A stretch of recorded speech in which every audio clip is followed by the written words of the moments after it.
We're going to continue our team coverage this morning from the strong wind gusts, the downpours.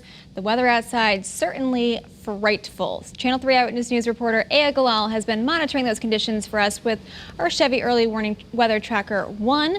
She's live in downtown New Britain with a look at those conditions there. Aya, it's not looking good outside. How's it going there?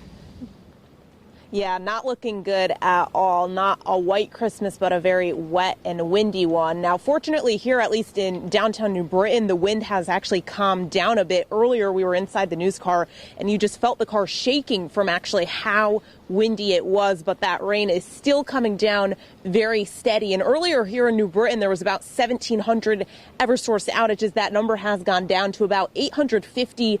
And across the state right now, Eversource is reporting more than 30,000 outages. So it is still pretty nasty outside. If you don't have to be out on the roads, it's best you just stay home in case there are any down trees or down power lines. The roads are very slick, so definitely budget in extra time because it is pretty nasty outside. And Eversource has been preparing for this storm for several days. They brought in extra crews from out of state. They have crews pre-positioned across the state ready to respond to the hardest hit areas. And keep in mind, when the wind gusts are higher than 35 or 40 miles an hour, it's dangerous for crews to be up in bucket trucks. So they reassign their crews to different tasks that they can complete if the wind is very heavy. And while it may seem obvious, if you do see any down power lines, don't drive over them. You should assume that they are live. Stay away from them. And across the state, especially along the shoreline, people have been taking extra precautions.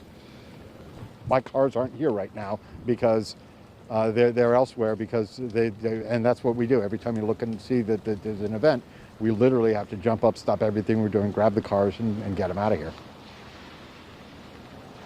And a reminder, it's a good idea to have a storm kit ready to go with food, water, medication. Be sure to have your electronic devices charged in case you do end up losing power. For some perspective, around 11 o'clock last night, 90 Eversource customers had no power. That number is now above 30,000. We expect it's going to keep going up throughout the course of the morning. If you do end up losing power, try to be patient. Keep in mind these crews are working on Christmas Day around the clock, and they're doing their best.